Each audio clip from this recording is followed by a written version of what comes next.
So we are popping on here. Good evening to everybody. Hopefully everybody is doing well.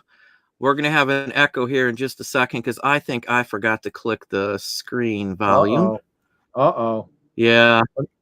We're not supposed... We got to... we might have to fire our producer to get a new producer for the Don and Don show. A new producer. It still doesn't show it running on my end. You see us live, everybody? Yeah, we're live. There it is. Okay. Yeah, I guess I must have a real bad delay here today. We were actually just talking about internet connection, me and Dom, so perfect segue into that. Welcome to the show. I am Don, the auction professor, and the nice gentleman next to me who was gracious enough to come on tonight is Dom, Primetime Treasure Hunter. I do have a link to his channel. If for some crazy reason you haven't checked him out before, please check him out. I also have a link to his site in the description box, which is there permanently after the show, so you can't miss it. If you enjoy the conversation as well, do hit the like button. I'm just going to shout out just a few things that I got going on, and then we're going to swing it over to Dom so he can introduce himself. For those in Patreon, I have a video that is actually processing in the background in another laptop right now. It'll be up tomorrow for sure. New video up. A haul item that I got, which is some really nice item I got, will be in a video for YouTube tomorrow. I have a Halloween show coming up. I am going to do full cosplay.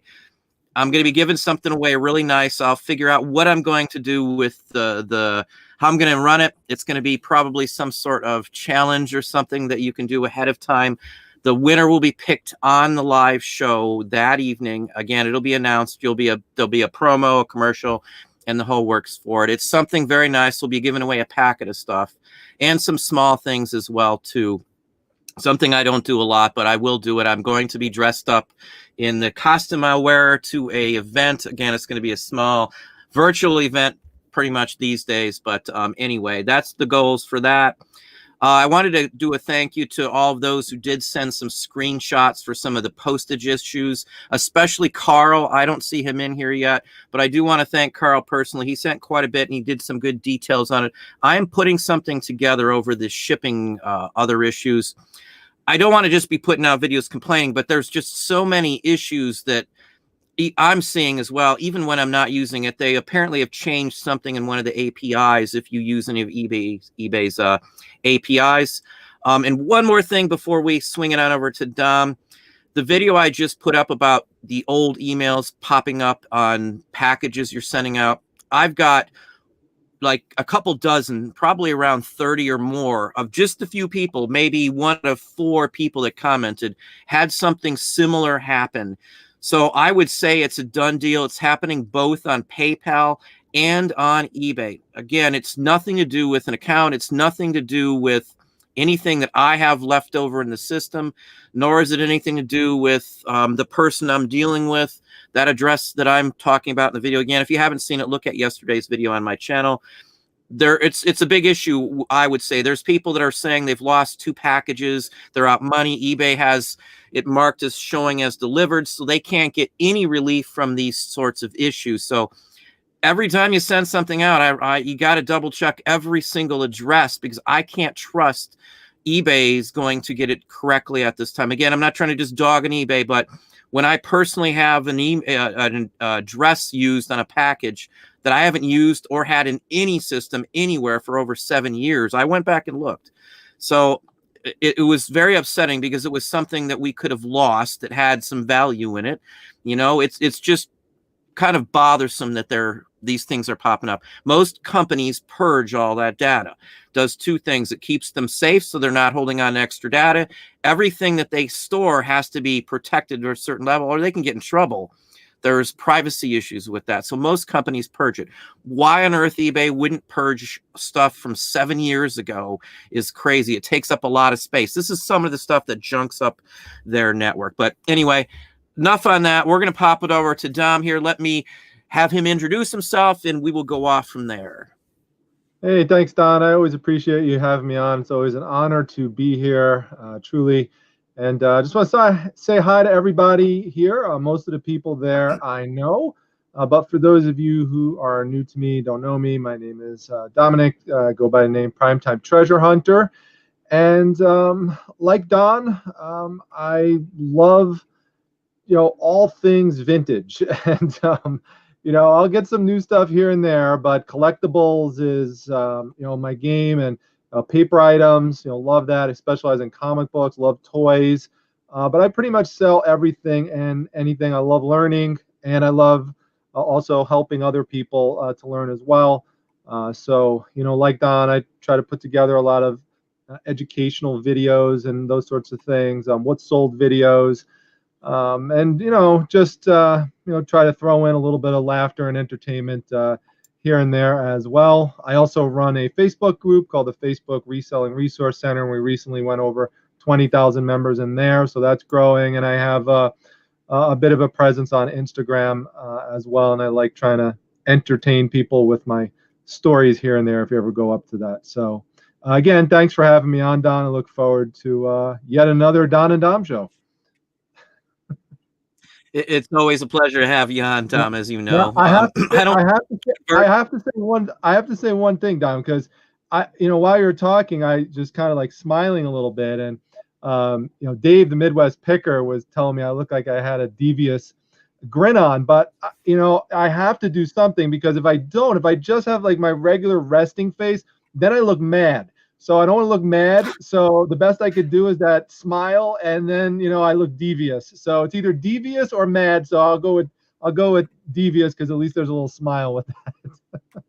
I completely get that. Everybody, if I'm just standing there working wherever I've been at, people thought I looked mean or I was mad all the time. The wife even thought that when she first saw me, she was afraid to come into the area at work just because I looked so mean and upset. I'm like, I was just there was nothing there. I don't know why. I guess I just look like I'm mean or mad half the time, I guess. Yeah. Well, hey, there's yet another thing we have in common. I hear that, though. I hear that exact. So as soon as you said that, I'm like, oh my God, if the wife was here, she'd be laughing right now. I hear that. I hear that a lot. Let's shoot the conversation here into fourth quarter for just a few minutes, and then we'll just kind of do some random conversation here. We can shoot out some questions and stuff. Both of us, whenever we're on, usually get a ton of questions. So I never can get to all the ones on my channel. Usually just I get a bunch of them, and I do try to answer them to the best of my abilities. But fourth quarter's coming. We're constantly been changing up what we plan on doing. I was investing time in this and that. We're pretty much now just centered in what my honest recommendations would be to get everything you can possibly get up right now. It would probably be better, in my personal opinion, if you can't be guaranteed you're going to find something source-wise and you got a bunch of backstock, get it up. Don't wait. Don't spend time doing other things. Get it all up. And the other thing that I would say is don't spend any extra money that you don't have to spend. Unless it's mandatory you spend it, I would honestly and sincerely not go out and shell out this money, especially for a lot of the folks that are new. You're struggling a little bit. Don't buy anything extra. Don't buy anything, even in your personal life. This is my opinion, because usually pandemics get worse in the winter. Summer kind of dries them out and the whole works. So we don't know what's going to play out towards the end of the year. Always be safe when stuff like this happens. It may not be fun to have to spend extra money, but now's the time you should be saving it. No, this isn't really reselling thought, but just in general, cover yourself, cover every aspect you can, and be safe. Again, we don't know what's going to happen. This could be bad. This could be good. And part of the thinking on this is, if you didn't know, eBay was overtaken a few months ago, and I was debating on doing a video on this, but Shopify is moving more products than eBay right now. And that happened a couple months ago, as I said. I had a bunch of people pointing out, I do follow that stuff because we do mess with Shopify. So I did see that when it came out. Shopify had a big, huge splash page on it. So I'm not trying to scare anybody or anything like that, but things move and change. eBay is now 3. So it's Amazon, Shopify, and eBay. From 2 reports I saw it. I didn't want to just go by 1. I'm going by 2. We don't know what's going to happen. Who knows where the market's going? Trends are changing and stuff like that. So play it safe and don't waste any money. That would be my take on it. Well, my fourth quarter take is kind of related to something I talked about in my video that I put up last night, which was about being more strategic in your planning for different seasons of the year, particularly as you get later in the year, we have more holidays. So I was talking about last night how I have just killed it this year with Halloween items, whether it's Dracula items, and it could be all sorts of things, die cuts, scarecrow stuff, pumpkin stuff, skeleton stuff, witch stuff, doesn't matter. Um, I really benefited this year by being strategic and making sure I had the product long in advance. It's something I've heard you talk about before, Don, buying for the next year, even a year in advance. So I had stuff planned out months and months in advance before I even put it up. And then I put it up strategically several months before the holiday, about 4 months before it. And it's just been a steady flow, just increasing over time, pretty much each day. And so, I was mentioning that last night because I've sold Halloween stuff in the past. And yeah, sometimes I'd put stuff up around Halloween season, but this is the first time I was really very, very strategic with it. Costumes also.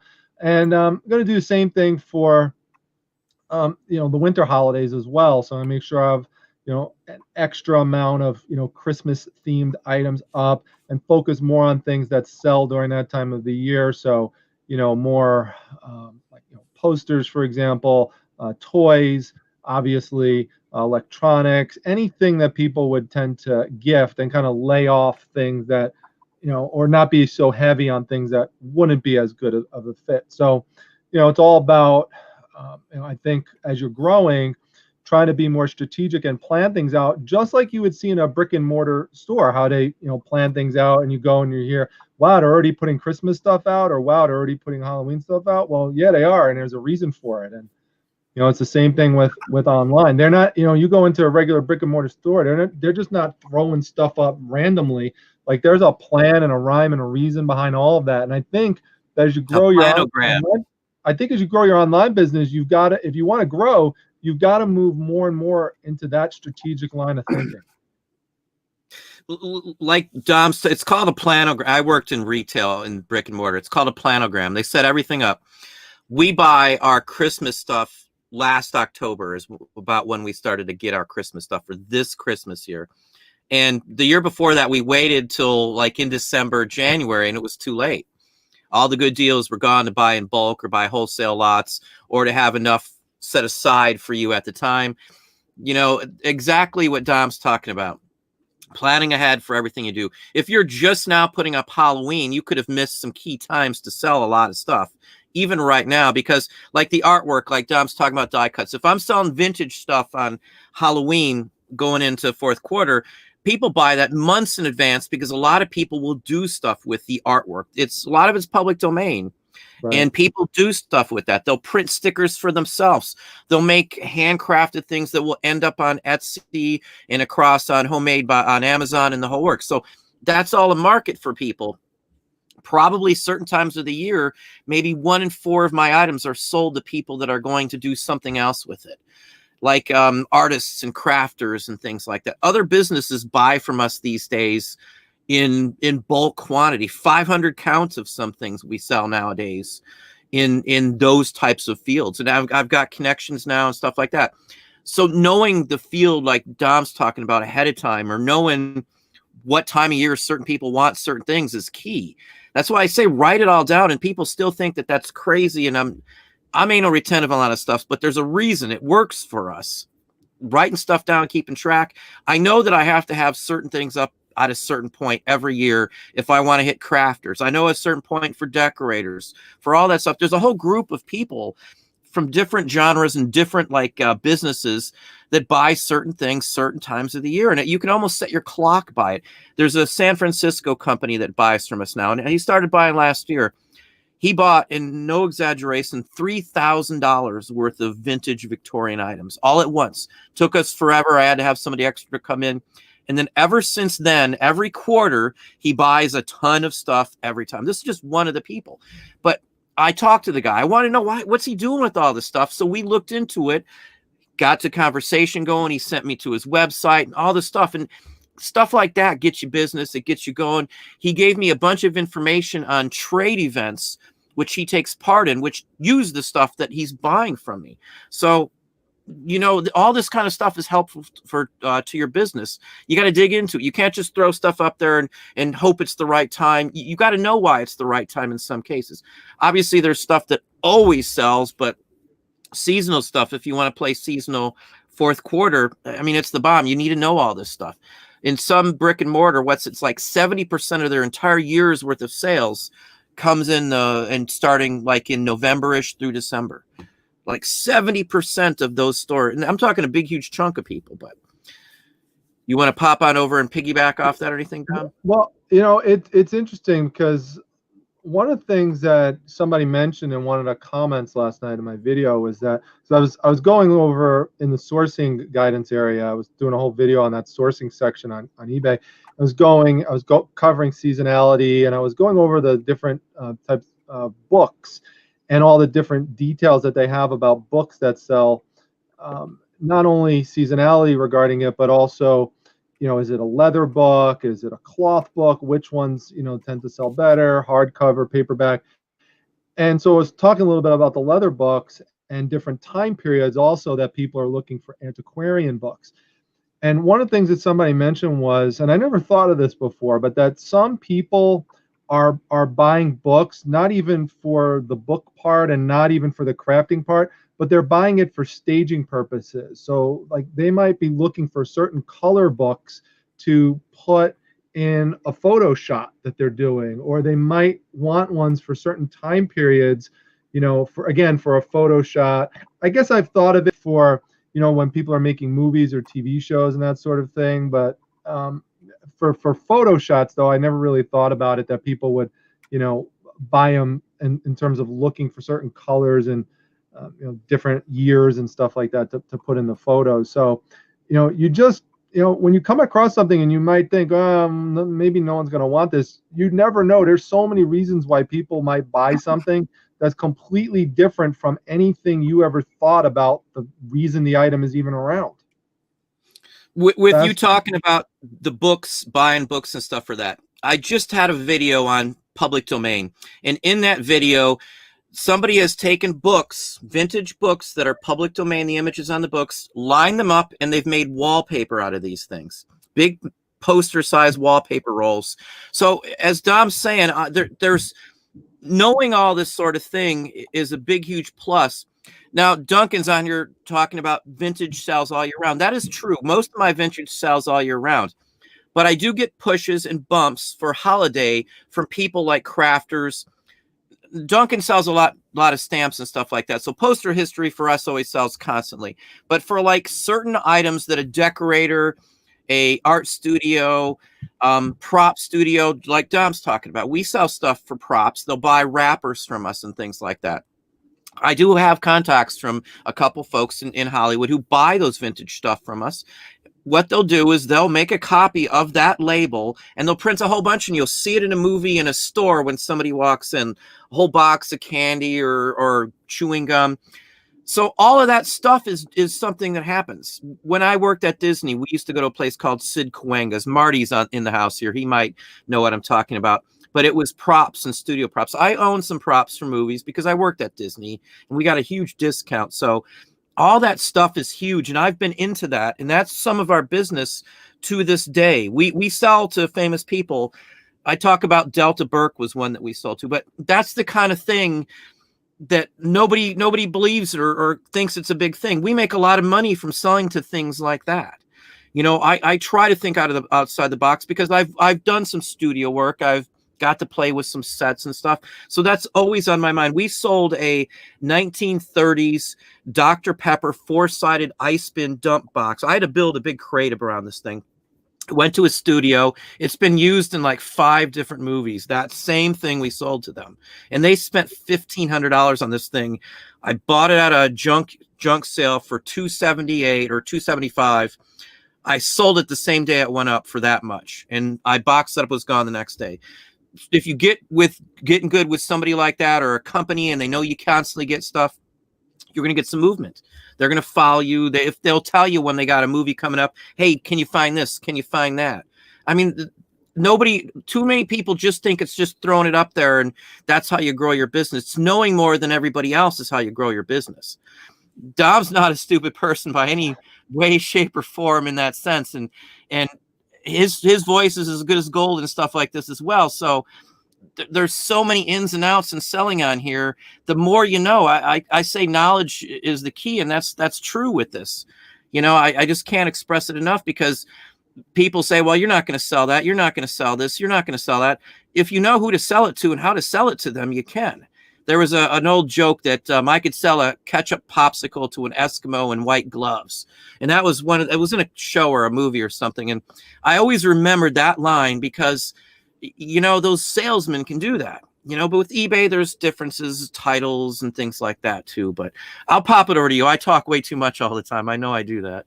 No, that's another thing we have in common is we both talk a lot. So that's fine. I totally understand. Way too much.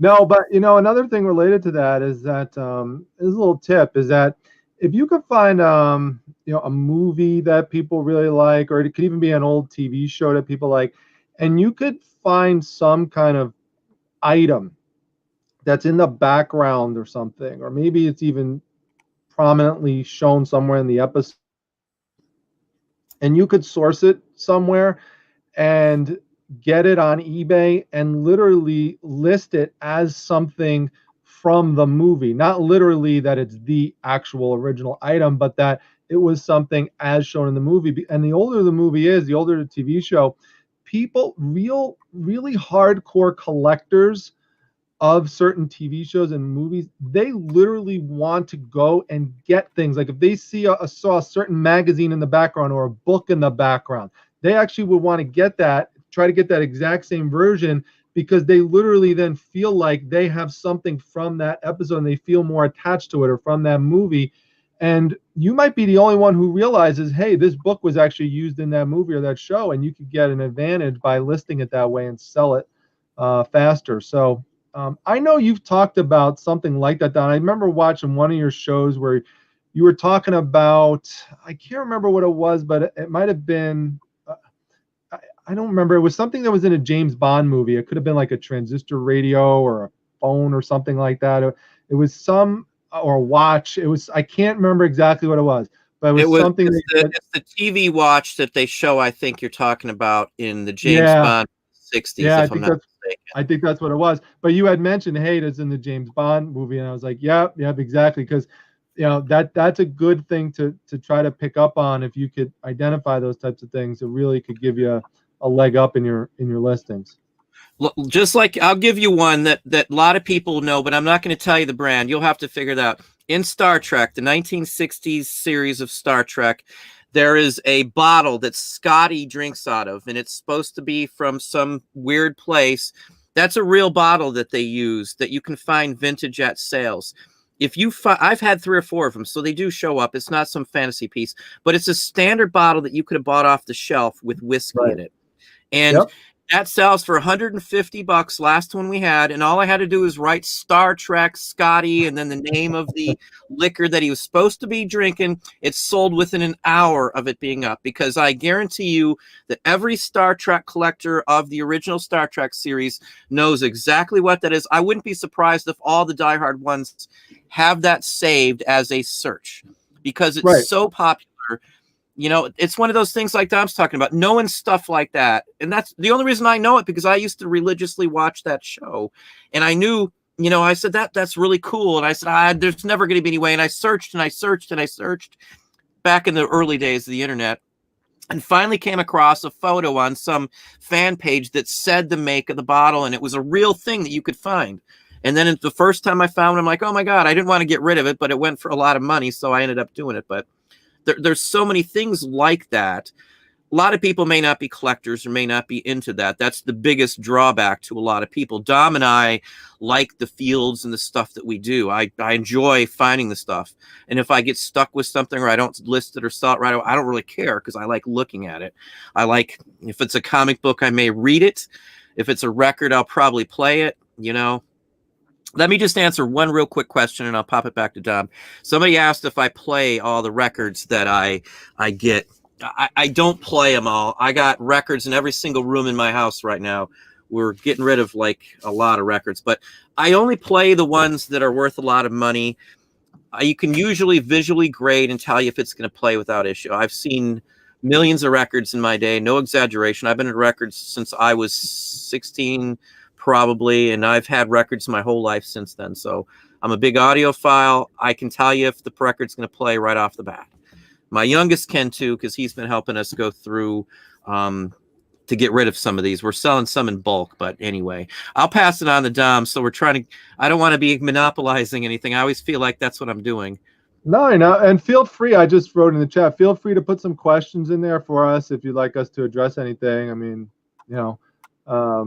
we'd be happy to. But yeah, knowledge is power. We talk about that all the time. Another thing that's real important, getting into, an area I specialize in, and Don knows a lot about too, which is comic books, is, do a little bit of research and take some notes sometimes about where the first appearance of certain characters were, because you might think that the first appearance of a certain character was in the book that was named after them, but that's not always the case. One of my favorite characters he's kind of obscure. Some people in here will know who he is. I love the artist. He's one of my favorite artists, Sergio Aragonés.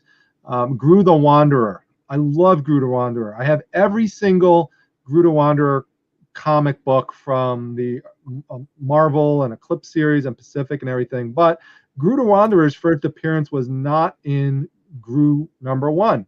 It was actually a small bit appearance in a comic book called Destroyer Duck. So would you know, if you came across Destroyer Duck #1, that, wait a minute, I should pick this up because there's the first appearance of Gru the Wanderer in it? A lot of people wouldn't know that, but if you start developing those little tidbits in your mind, or even just jotted down somewhere in a notepad, that will help you when you're outsourcing to identify things like this. So, these are things that give you a leg up when sourcing, is having these little bits of knowledge in there. Yeah, like Detective Comics 27. Right. That's one I would always look for, and that was the dream I always had as a kid, to own a Detective 27. If you don't know what that is, that's the first appearance of Batman. Robin ain't in it, just to let you know. Just like Dom saying, I used to like Flaming Carrot, which I don't know if Dom knows what that is. Flaming Carrot, his first appearance is in almost like a fanzine that's not even really a comic book. His second appearance isn't in a comic book technically. They're like a bigger format, more like a magazine. But there's stuff like that that's out there that, unless most people don't even know who Flaming Carrot is, or Captain Bucky O'Hare, or any of the oddball Image ones and stuff like that. But some of those do still sell. Bucky O'Hare was a TV series, cartoon limited run. They had action figures. Gizmo's another one, like early Teenage Mutant Ninja Turtle comics. First run was obviously their first appearance, but the first ones in black and white. They had 3,000 printed. More than half, if I'm not mistaken, were destroyed or damaged. So if you don't know the difference between a second printing and a third printing, you could really get screwed if you're paying too much and not knowing the difference, or if you don't realize it's a little different in construction size-wise.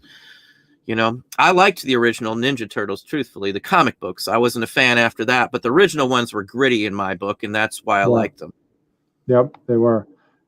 We have a question from Midwest Picker for us. I don't know if you want to ask it, or you want me to just say it. You can shoot first. I'm terrible at it. He had a question if either of us have sold on Bonanza. Answer for me on that is no.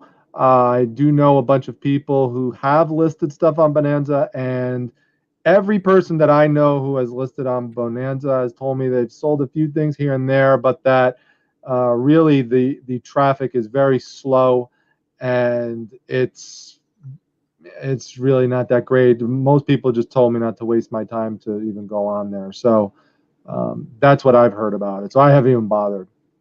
I just talked about that in a video just a couple days ago.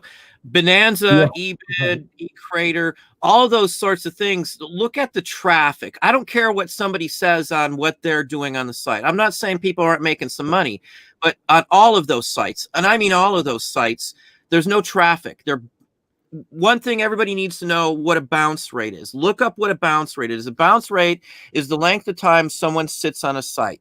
If the bounce rate is high, it means that they're not finding what they want, or they're not happy with the site, and they're gone. They're bouncing off the site.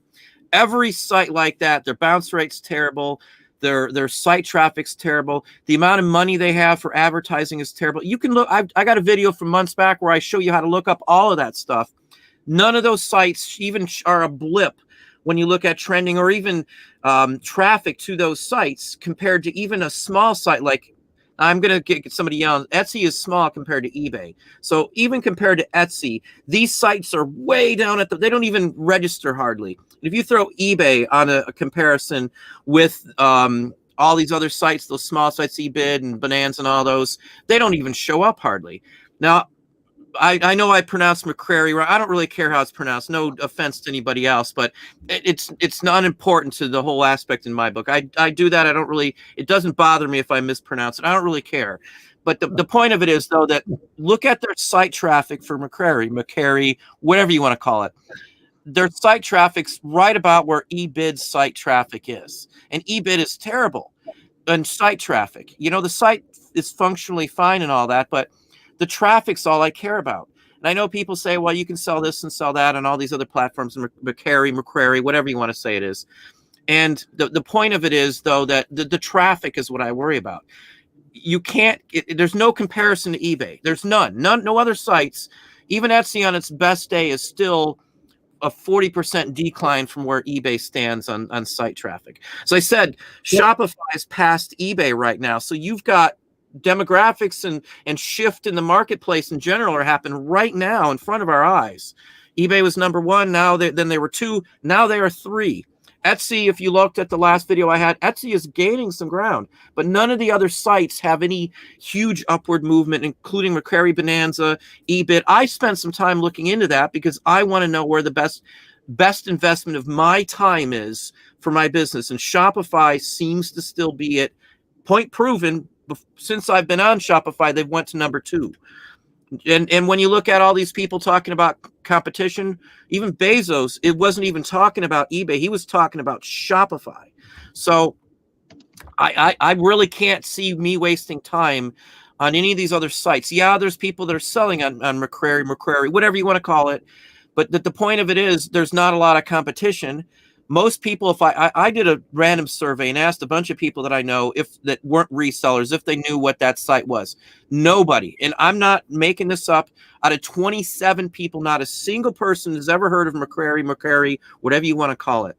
There's a pronunciation I heard from the Japanese original site. So I don't know what the technical pronunciation is, what everybody says it here. I don't really care. I haven't seen any commercials. I haven't seen any advertisements for the site at all. But the point of it is, it's too late to be messing with the small sites if you want to have a super, in my opinion, a super good Christmas time, because you don't have enough time to get enough product up on one of those sites. And I know you can import on Bonanza and these other sites, but it's a waste. It's a total waste. Every single person I've asked, just like one person, the most I've found somebody who was sold in 2 years, they sold 6 items on Bonanza. And I'm not taking their word for it. They sent me a screenshot. So I don't, it's not worth your time, you know. And then somebody brought up what's the other one? Prairie Grit. That's like so far down below Bonanza. Anybody who's not advertising, doesn't have the staff, which again, you can look all of that stuff up. It's all public information. Their traffic is just terrible. Don't in my opinion. I'll end it there so I don't have some hate mail coming from a Bonanza staff or something. No, but you know, this is the problem, is because every time somebody says, you know, because they get mad at something that eBay did, and they'll say, that's it, I'm done with eBay, I'm going to go. And then the question always is, well, you know, where are the alternative places where I could go sell? And you can name all these other small sites, but the reality is, you know, like it or not, there just is no other site that is going to do what eBay does. And Amazon is a totally different animal, so I'm not even throwing them in there. It's completely different, like you said. Exactly. Don, you can't compare it. You can't. So if you're looking for something similar to eBay, though, like on that scale and on that level with the same types of items, like, you know, vintage collectible stuff, pretty much anything you could toss up there, yeah, there just is nothing else like it. So, you know, it's just how it is right now until something changes, and I don't know when that's going to be. The only thing is there's some niche sites, Del Camps or Del Right. Champs stamps, Hip for comic books, postcards, and stamps. I do pretty decent on Hip for postcards, so I can't complain about that. The fees are like nothing. So there are a few. Ruby Lane is always brought up. I've looked into Ruby Lane. You know, we applied, we got accepted, but then I looked at the fee structure and I was like, no way am I going to do that.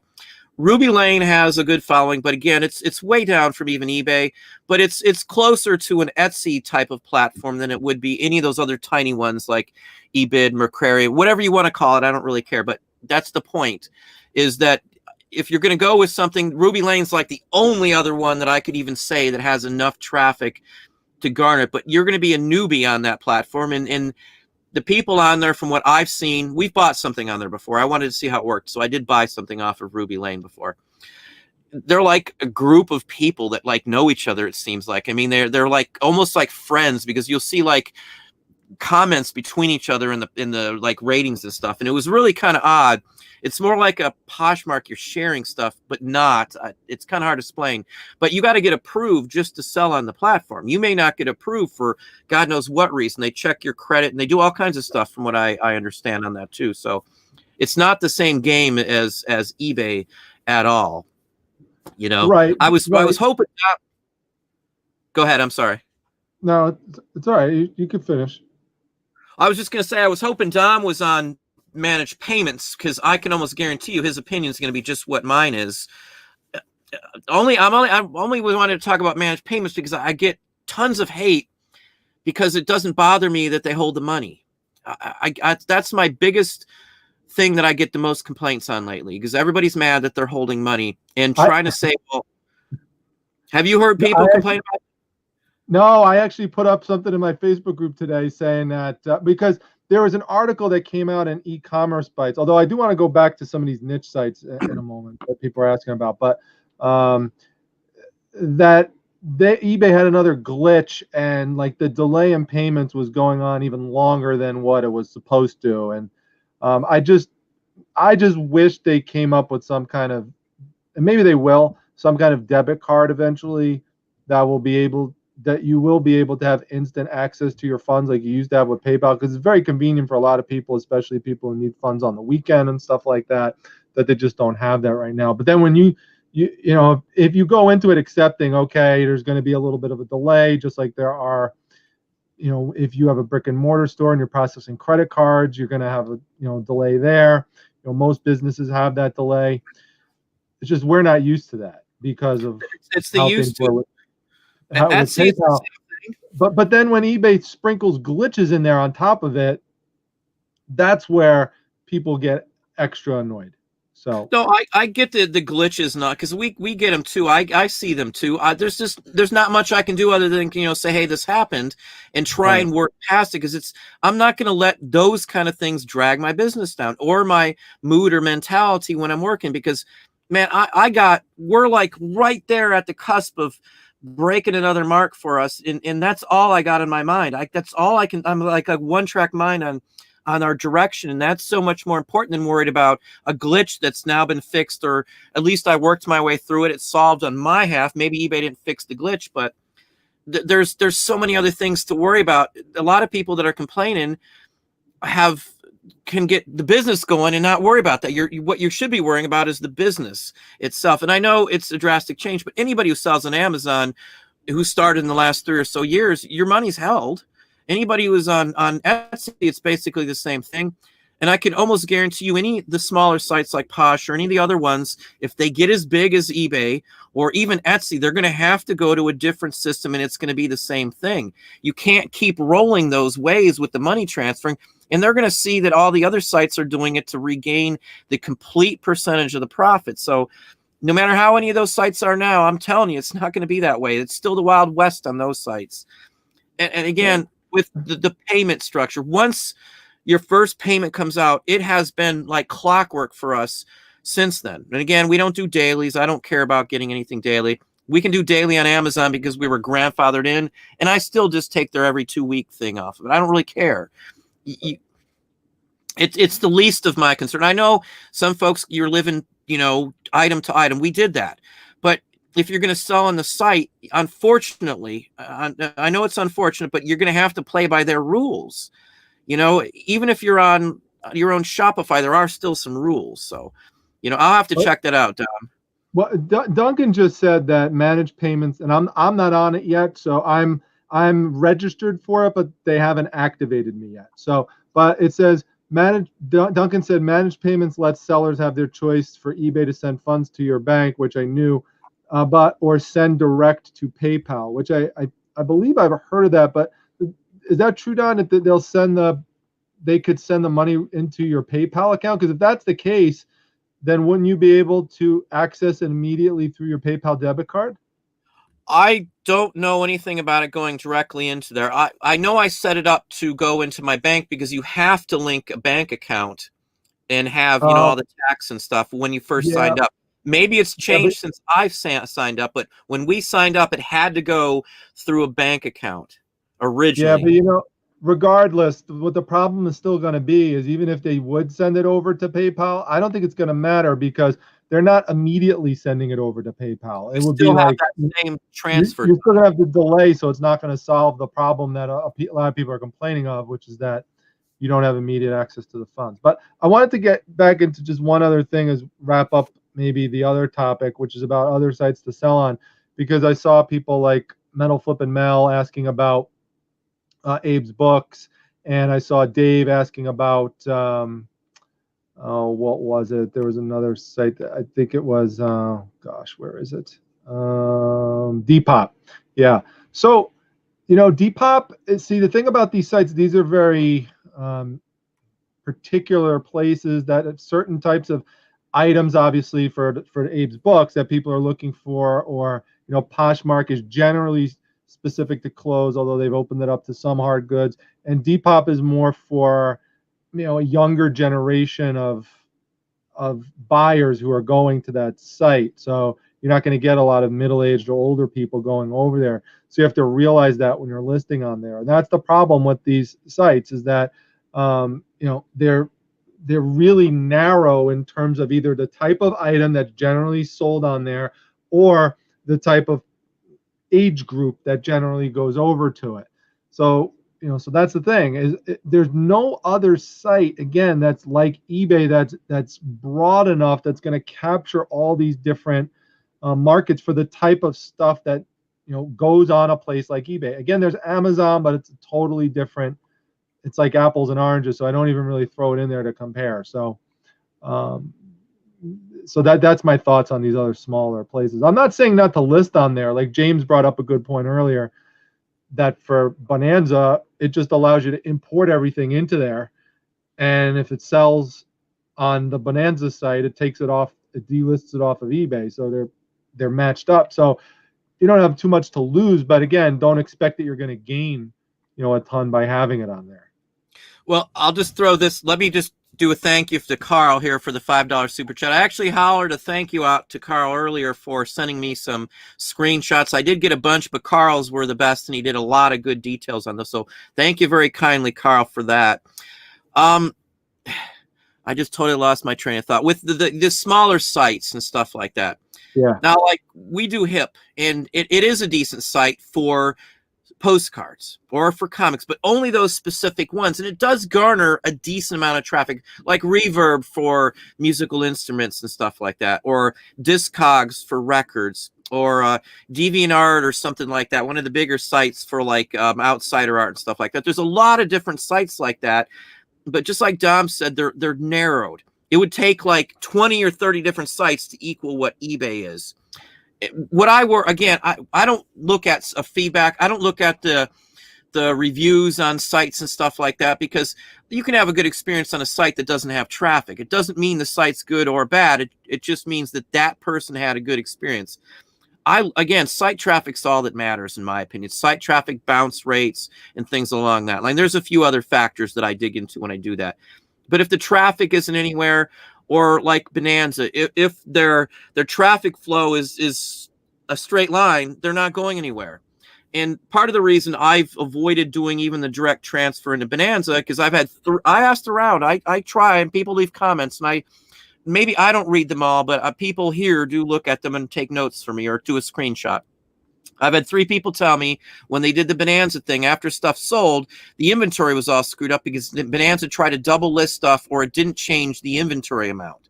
So I don't know that for sure. I just know that 3 different people who obviously didn't look like they knew each other said the exact same thing. Now, I use HIP, and what HIP does is it'll pull your item down and put the word sold in it. So no matter what, it'll always tag it a different way. Now, Shopify, let me just throw this out there because this is a question I get. A lot of my items you will not find in completed listings ever, because I have my, and anybody can do this. You can go into eBay settings and you can set it to go to quantity 0. It's right at the top of the preferences. So when you sell something, it does not go into sold listings. If you don't want anybody to see it after it sells, after the transaction is done, you delete that listing and it'll never show up in completed listings. And anybody can do that. FYI, just because I got a lot of people saying I'm making up sales and stuff like that. But with Shopify, someone asked me the other day, by the way, if there's any way to find those removed ones, and I don't think there is, right? No, because they never actually ended. They don't end. Right. They stay as an active item with quantity 0. This is for bulk listings and stuff like that. But with Shopify, depending on how you set up your store in Shopify, or even with InkFrog, they don't have access to do everything that you have to set up it differently. So I didn't want to mess with all that. So I could set it up differently where I wouldn't have to use that option. And I did use that option even without Shopify or InkFrog. So it depends on what you want to do. A lot of people use that option because they don't want their competitors seeing what they're doing or using your information to garner prices or try and, up some other prices in some other categories. My knowledge I've earned. So some items I don't put out there for everybody to see the sale price. I don't care if they don't show up in completed listings, because I got people these days that follow us and do all kinds of screwy things. So I'm careful and I do block those, but anybody can do that. I had somebody argue and tell me, you don't know what you're talking about. Done it this way for years. It's been an option. eBay told me about this option when I called and asked, can I stop this idiot from seeing what we're selling, because he's constantly harassing with the emails, and it went on to a big old thing. But the point of it was, yeah, it's out there for anybody to do. Maybe you have to have the hub. I don't know, but I wouldn't imagine so, because it's under preferences, site preferences. But, that's just my take on that aspect of it. I do that to a majority. I think every one of my listings these days does not show up and end it anymore. You might get lucky and it might have glitched somewhere, so 1 or 2 items. So it's nothing to hide what the item sells for. It's only because there's settings that are outside of eBay that I have to deal with on top of it. If I list through InkFrog, it's the InkFrog policies I usually use. So what InkFrog says is what matters, not what eBay says. Just FYI, there's a little difference to that. Okay. I had another question. Discogs is too scammy and really best for records under 10. Depends on what you're selling, but for the most part, I do sell cheaper records, and I've said that before, for Discogs. I don't sell any high-end ones on Discogs, but I have never had an issue, never been scammed, never had a single issue whatsoever that I had to complain about with a buyer nor a seller, because I do buy occasionally on Discogs. Just my opinion of using Discogs for at least 8 years or 7 years, somewhere in that range. You had a couple other ones, Tom? No, actually, I'm gonna ask you. How about this? How about we do something new here? I'm gonna ask you a random question. How about that? My own random question. Is that okay? Anything, go ahead. Don's like, oh no. All right, so you sell Native American related items sometimes, right? Extremely rarely, and only if I have a letter these days. We used to sell arrowheads, and you can't do without a letter these days. I wouldn't risk it. It's against the law to sell to Georgia anything that's Native American as well, too, that's historic. There's a couple other laws. This gets to my question, and I think it would be helpful for people who are in the chat, which is, if you have come across, and let's just say it's a postcard, or it was not an artifact, like something relatively, benign in the sense that it's not, actually something that came from a particular tribe or something like that, but something that depicts, like, let's say a book about like an old golden book, let's say, that covered, Native Americans or something. When you go to make the listing and you type in Native Americans, you get all sorts of warnings from eBay about listing anything like that. And what they say about it tends to scare you off. Like, you know what, I'm not going to bother listing this. So what is the general rule of what you can put on there related to, like for example, like a Native American postcard or a Native American, golden book or something like that? Like, how extreme is it in terms of what you could list with that in the title versus not? Because I see plenty of listings that do have that in the title, if you just type in and do a search, but yet if you try to type it in to do a listing, you get all these warnings that pop up. I'll say this, my wife is Choctaw, so just partial Choctaw. So, if somebody would be taking offense to it, my wife would, if it was something offensive. I use the word Native American. I do not use the word Indian and anything like that. I might use the words Native American Indian only to distinguish from something else. If it's a book, a postcard, or anything else like that, I never have a problem. I don't really care about the warnings. I just ignore it because those items have nothing to do with being an authentically created Native American item. The problem I've been into this for a long time. We've talked about this. We were dinged years and years and years ago for selling arrowheads without a certified letter from where we got it from. And again, I bought this from somebody else. It was a reseller item. I had no way to verify anything else. And that was when I learned my lesson and I researched. This is years and years ago, maybe a decade. I don't know. The laws have changed since. So I don't mess with anything, no baskets anymore, unless, again, I got a letter. Nothing that could have been in the ground ever. No arrowheads, nothing like that. Anything else that's not something along that line, I do mess with. We've sold moccasins, vintage. I've had a lot of Lakota items. We were lucky enough. We bought a collection that was associated with T-Malls. And if anybody knows who T-Malls is, he was a very famous painter. He did a book called The Plains Indians. It's a big, thick brown book. The book's worth like $90 if you ever find it. In fact, I have a copy of it sitting right up here. But so I do mess with some of this stuff. There's so many laws because whether you were given permissions, let's say you dig it up on some private land or something, some arrowheads and stuff like that. The Choctaw tribe, if it's Choctaw, we're saying they could have claim to it, even if it's on technically private land, if it borders their. I mean, there's a lot of different nuances to it, and I'm almost positive that it's Georgia you cannot sell anything to because of a law that they passed a few years ago, a relic law or something like that. I'm medley tech too, so I've looked into like all that aspect of what's in the ground and what you can do and permissions and all that kind of thing. I would personally recommend everybody not to mess with arrowheads or anything like that. Even if eBay, pulls it down or doesn't catch it or something else, you could still be in actual legal trouble from selling some to certain places. And the proof would be there because if you shipped it through eBay, they can track it down to the U.S. Postal Service to the item you sold. So we've been very, very careful clearing out those items. I have no problem whatsoever. In fact, I just sold a Native American postcard today. It's a, what's the name of it? Fred Harvey cards. Most of the vintage Native American postcards, you're going to find the majority, the best ones are going to say Fred Harvey on the back. Fred Harvey was a chain of like, what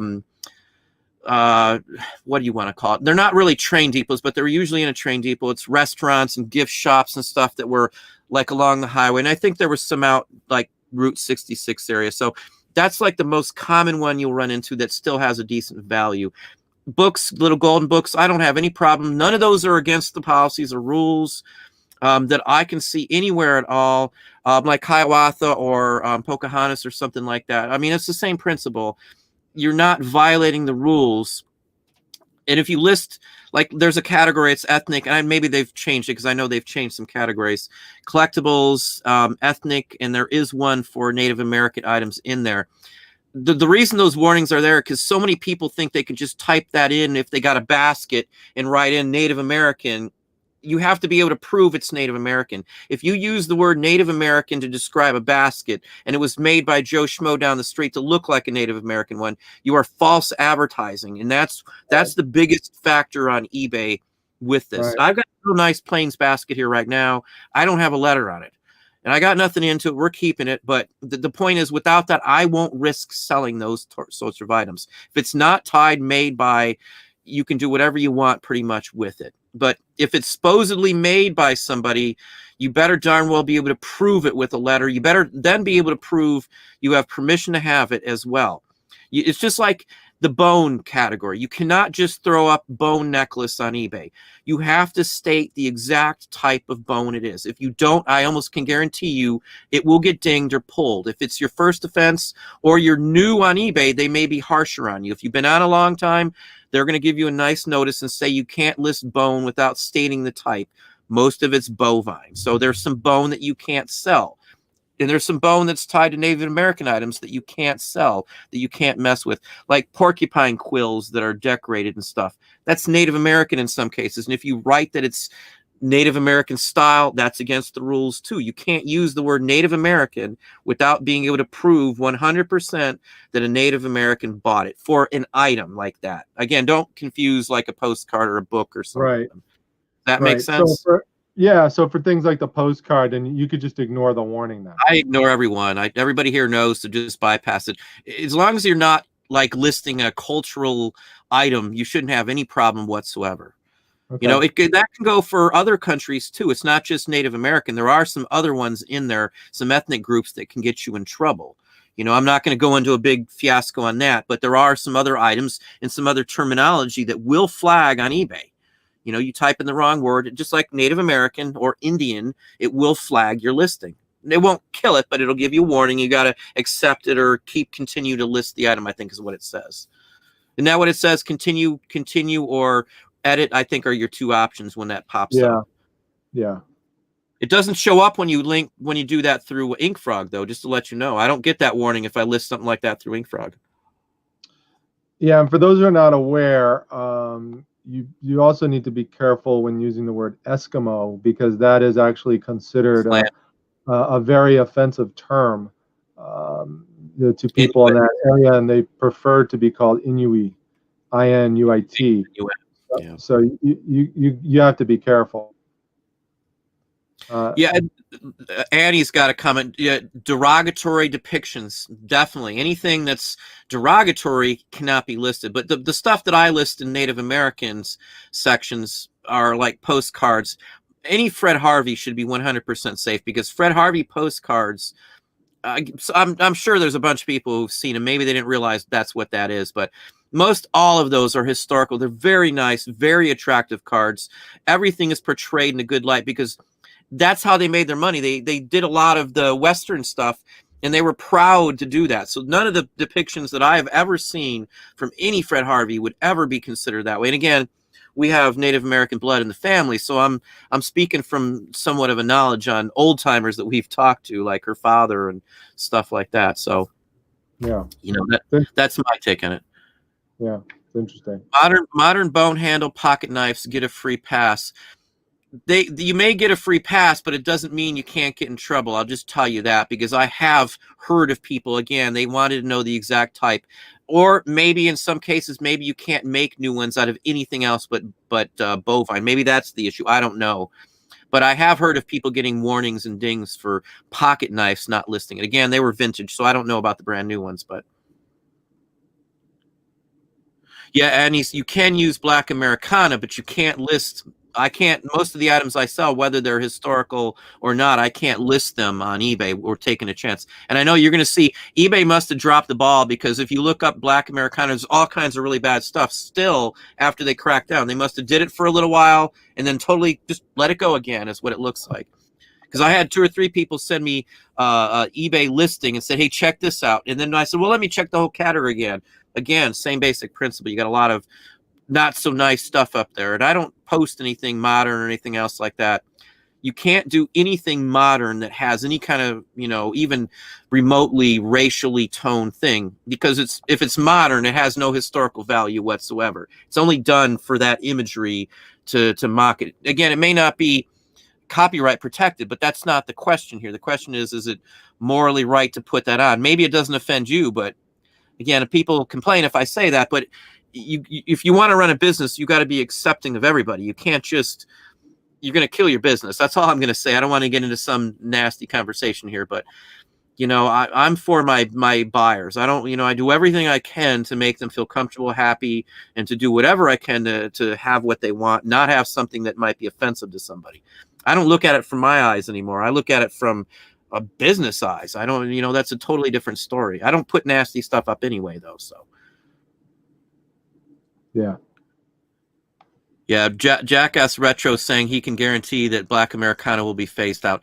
I would almost say that would be hard to believe, because a lot of the key people who have Black Americana guides and stuff are African Americans. And there are, like Spike Lee, if I'm not mistaken. I know Oprah does, and several people do still collect it. That term is, I would say, generally tied to the category. Maybe it won't happen, but I don't see that going anywhere, only because even like PBS and they that's literally the atmosphere. That's literally the conversation, the textual terminology they use for everything like that. But I'm not trying to defend it or unoffend it. That's just the way I see it. But yeah. And Duncan's talking about you can sell Hitler stamps. Yes, you can sell Hitler stamps. That is true. You can sell covers, stamps, and coins. Von Hindenburg's on them too. He'd be almost as bad as Hitler, I would gather. And Hitler's on the coins as well too. He's on magazines. He's on Time magazine as what was he, the Man of the Year one year? Not for a good reason, but that issue sells for a lot of money. Good, bad, or indifferent. You got to take it as history or not. I wouldn't think we should need to forget stuff like that. But again, that's just my take on it. Yep. Couldn't sell vintage knitting needles made of bone because I didn't. Yep, that's exactly right. Stark Raven Wild's talking about that. I missed the question. You said didn't you have a question up there that I didn't? I'm terrible on the feed. Hang on. Yeah, you get the warning on postcards too, as I was going to say too, because I had somebody talking about you only get the warning in certain places. Yeah, I might have gotten it with a postcard before too. Yeah, and then Duncan's talking about you can't send certain coins to certain countries. That's true too. There are, you can't sell anything Nazi to Germany. That's banned as well too, as well as several other countries in Europe also. There's quite a few things that eBay doesn't announce or they don't talk about that are still banned in certain countries. So you got to be careful. I've got, what's it called? International Shipper's Guide through the post. I have a copy. It's like this big. It's a big, thick book, but it has all of those regulations, what you can and can't ship. In fact, let me throw this one out here real quick. I had somebody contact me. They sent I'm not going to call it any names or anything, but they sent a cigarette lighter in the shape of a gun, and it was going overseas. And the post office turned it back and said it's unmailable. The contents were unmailable. And they never opened the box. So apparently the post office, anything going international nowadays, is X-rayed. I mean, there's no way to know it. And even though it's not a gun, it's a metal lighter in the shape of a gun. I don't know what the end result was on that, but that was just the other day. So, I mean, there's some things you really got to watch out for. Will they get dinged? Well, maybe not get dinged, but again, they can't send it overseas. So it could be an issue on eBay where the buyer could leave them negative feedback if they cancel it. If you cancel a listing, they can leave you negative feedback. And I don't care what way you cancel it. If you cancel a listing, they can leave you bad feedback. Just FYI, even if you put buyer requested to cancel. Just FYI. Yep. Did you know that, Dom? Yep. I heard that. Hang on just a second. There was one I wanted to get to, and I can't find it. Still can't find it. Yeah, I don't want to go. There's a couple on managed payments as well. My honest recommendation on managed payments for everybody would just be to switch it to a week. At the end of the week, get paid. Only because if you got refunds, your postage, it can all that stuff can, not your postage, I guess. I think my postage comes out of PayPal. Just because we get money from other places into PayPal, and it doesn't really matter where it comes from. I just didn't change anything. But honestly, if you do it for a week, every week, it's pretty much routine. Every single day, once my first payment hit, I can, as I said, it's like clockwork.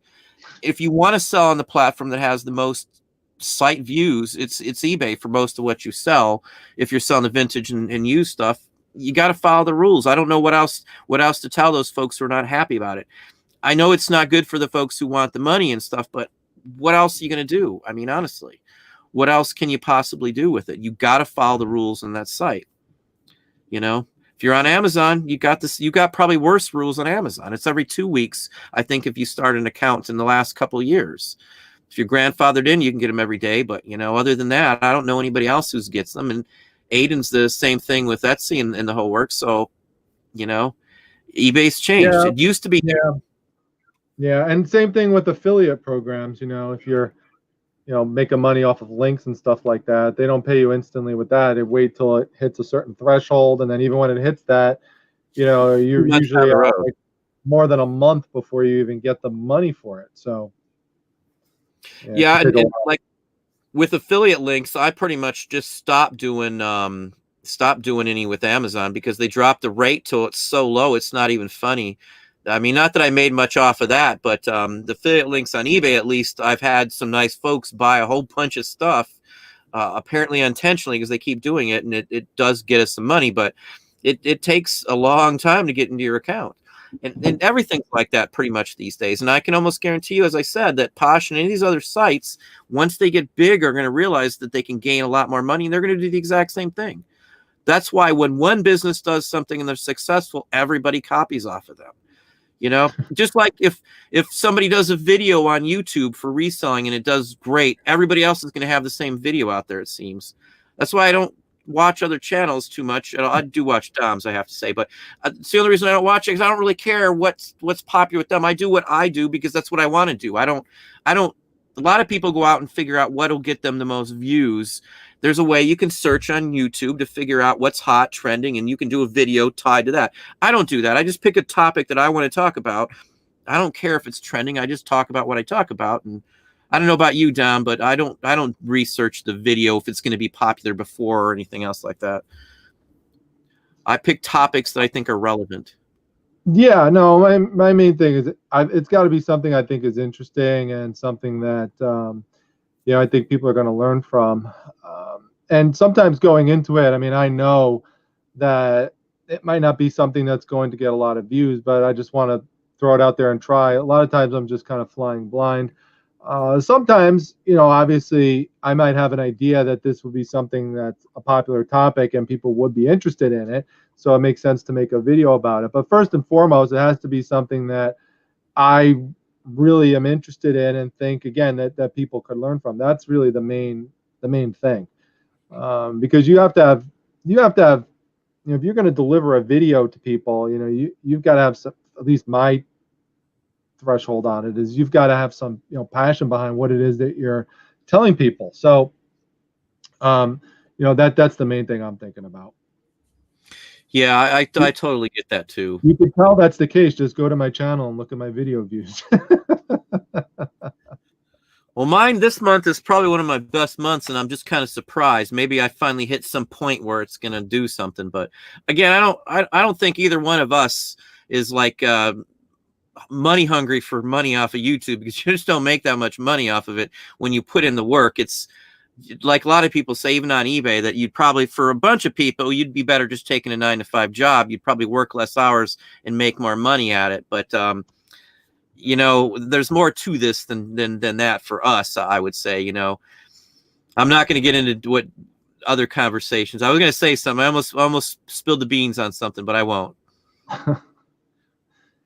Yeah. Sometimes you start talking and I don't want to say too much sometimes. No, that's all right. I mean,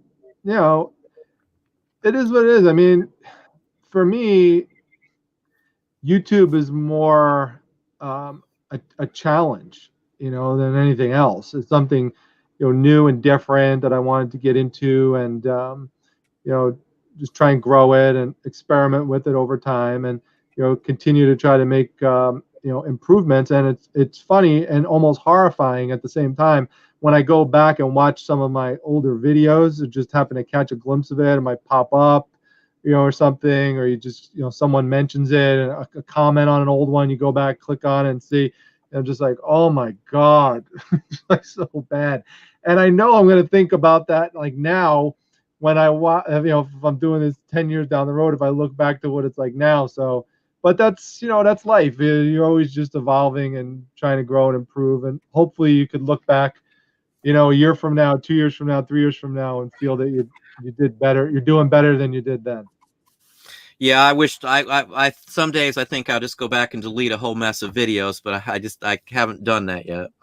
I did go back and delete a couple, believe it or not, just because it was just so awful compared to, these days. Yeah, good question that came in from Brian Campbell, which said, "Wouldn't your old videos continue to make money if they weren't time sensitive? Seems like there would be more money over time, over a very long period of time. Maybe people don't watch old videos. It depends on the video.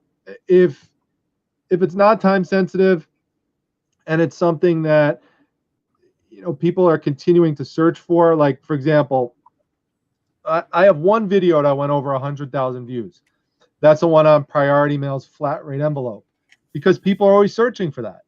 Or I have one on how to remove permanent marker. That's, I think, my second highest. And that's because people type that in, even people who aren't resellers. Then again, there's other videos that I've done, and I would say this is the majority of the videos, which is that ultimately, unless they caught on, with a significant segment of people, unless it's something that people are going to continuously search for, they just get buried. They just do. And you're lucky if anyone ever looks at them again. So that's one of the frustrating things, at least for me, from a content creator perspective, is that I know that for the majority of the videos that I'm making, that after about a week, the drop off is huge. It's really steep for most of them. And so you're really making content for most people for a very limited period of time. We're really going to have people's attention. And that's especially the case now in reselling too, in the reselling community, because there's just so much more competition out there. There's so many more creators, that there's just so many more places where people can go watch stuff. So you have a limited group of people anyway who are watching these videos, and they're just getting spread out more and more and more, to different channels. And so it's tougher, to retain your audience. You really have to be on your game to do it. Fully agree. I did try something the other day on some videos, which I took some videos from like 6 and 7 months ago, and I changed the title, and I keyword searched the title, and then I changed and edited the description box to match the title, and then I put the title in the keyword box, and in like 2 days I got 800 views. So I'm going to start going back through some of the old ones and maybe try that, spend some money on an employee going through and just doing some of those. And like Dom said too, I've got some videos that have been up for like 10, 12 months that still get 2,000 views a month, every month, in and out. I've got some that get 60, 70 every single day for months and months on end. It just depends on the topic, but never, ever, ever, ever count on that on YouTube, because it's not the norm on 90% of everything else. It just doesn't work that way. And sometimes I was talking to Don about this recently, is you could put a video up and initially it looks like nobody's watching it. I don't mean literally, but just, not a lot of people. Doesn't look like it's popular. First week goes by, even the first month or two go by, and just looks like, just didn't do good. Then all of a sudden it just gets picked up by maybe some other bigger person who has a big following, mentions it, happens to see it, and then all of a sudden it just explodes. And I've had that happen a couple times. The main thing it's happened on is my Mile High Comics video series, which initially not that many people watch it, but then what happened is that it got outside of the reselling community, and the comic book community started to pick up on it, and they just basically spread the video around like crazy. The last time I checked it, it's up to like 55,000 views. But prior to it being popular, it was only like a few thousand, and then all of a sudden just skyrocketed. It was crazy. If you looked at my analytics for it, it just blew up. So I've had a few videos like that's happened, but it's hit or miss whether it's going to occur or not. Potluck, yeah. So that's why I say there's no way I could make a living off of YouTube. There's just no way. I mean, I have Patreon and all too, but it's not what everybody thinks. Everybody sees you on here. It's not like that. Most of my revenue comes from eBay or Amazon. We've talked about it too before privately, but there's been a lot of times where, I mean, I've wasted a lot of time putting together YouTube videos. What I mean by that is not that the actual content that I put up was a waste of time, but sometimes, how many times has happened to you, Don, where, I mean, fortunately it hasn't happened a ton, but you do a video, for example, and then you get done with it and you realize, oh crap, something went wrong with my audio feed and it didn't record right. Or the audio video sync was totally off and it just messed up your video, and it's not really something you're comfortable putting out there. Or for whatever reason, you're just having a bad day and you just can't quite say it the way you want to, and you're stumbling over your words or whatever, and you just have to do a redo or retake or whatever, and it just slows you down. And before you know it, after setup and research and all this sort of thing, you spent a whole bunch of time putting together a video that once it goes up, it's like 10-15 minutes that your viewers see, but then there's all the editing that goes on, and there's all the constructing of the title and the keywords and putting together a thumbnail, and there's a lot that goes into it. A lot of people do not realize, if you don't have a YouTube channel, if you really want to do it, and if you want to put information out consistently like Don and I do, we're not putting up a video once a month. We're putting up videos the majority of the days of the week. And to try to balance a business and all the other things, it's not easy. Yeah, definitely.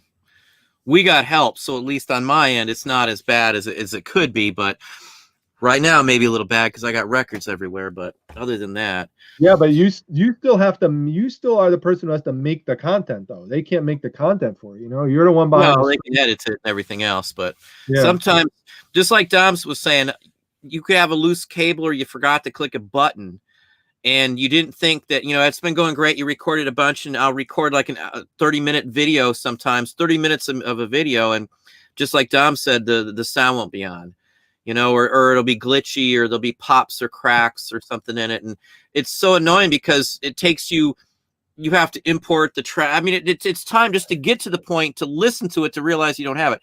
If it's out of sync, at least I know how to fix those these days. But the other ones without the sound, oh my gosh, if you've spent the time, you set everything up, you've got all the stuff out here, you think you're good to go, you put everything away, you get the video up to edit it, and then you realize, oh my God. And then sometimes it's so late in the evening. I work, I know Dom does too. It may be 1 o'clock. Like, I'm not shooting another video at 1 o'clock in the morning. I'm sorry, but I can't do that. My brain would melt.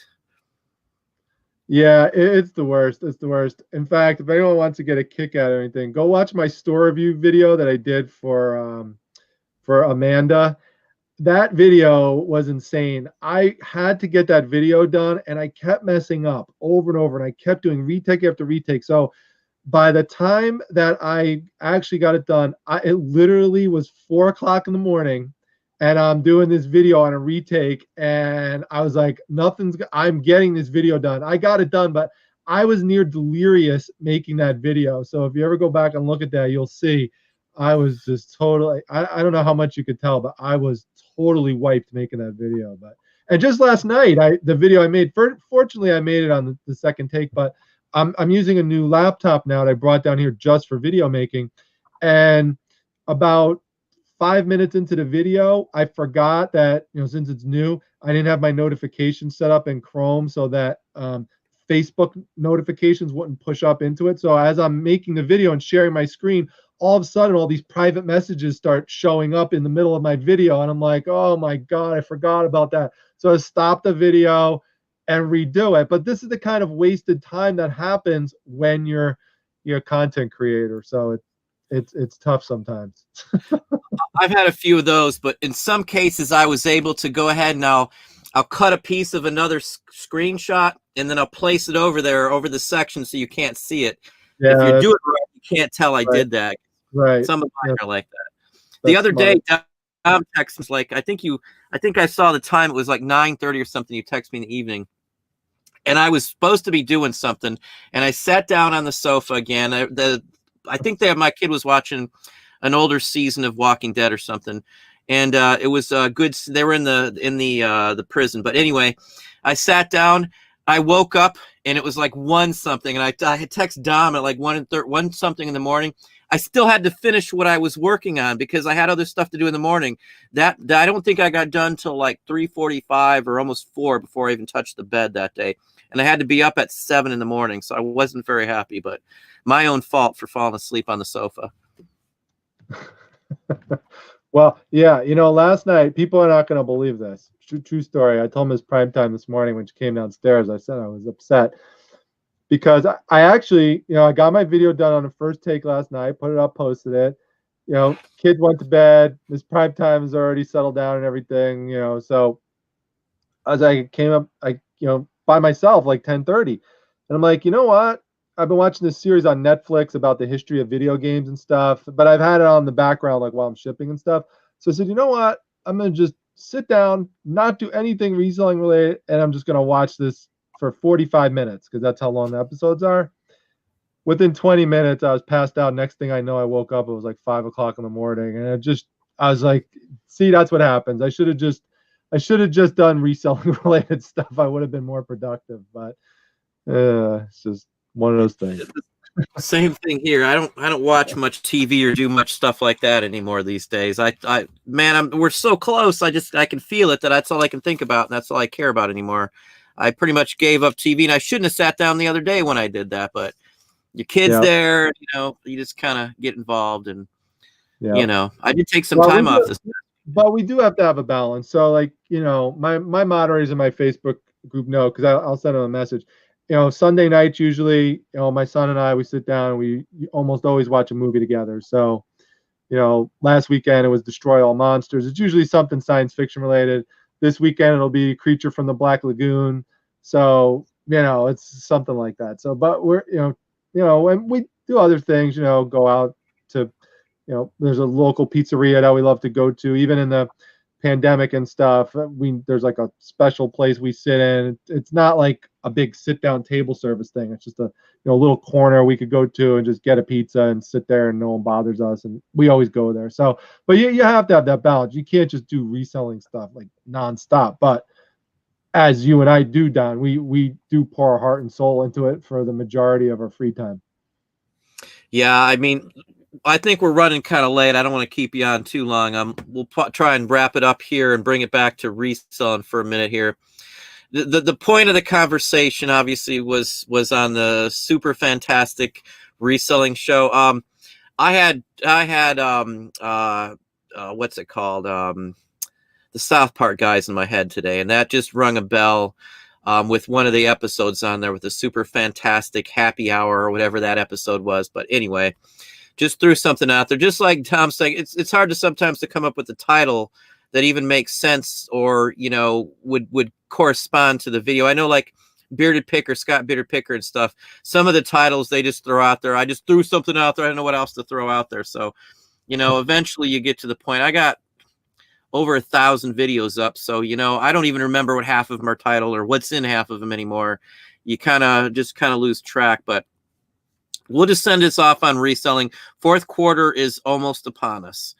That should be your primary number one goal, is to worry about that. Again, I'm putting things aside to only go after fourth quarter more heavily now. We don't know what's going to happen. Just play it safe would be my final thoughts. And I'm going to pass it off to Dom so he can say some final thoughts in there. And we will end it off in just a few moments here. I'm going to circle back to what I said in the beginning because I think it's that important. I really think that you need to think strategically about the type of items that you are going to list for fourth quarter and when you are going to list them. Watch the video that I put up last night on going through the sourcing guidance section of eBay. Look into things based on category, based on the type of inventory that you have, and focus in on the items that show a big spike in seasonality in terms of selling right around November, December. That's what you should focus on. And, once you've hit your goals with that, then sprinkle in some of the other items here and there. But really, again, I can't emphasize enough, be strategic with what you're listing. Definitely so. We do that as well. I mean, there are some things that always sell all year round, but we do play the seasonality every time we can.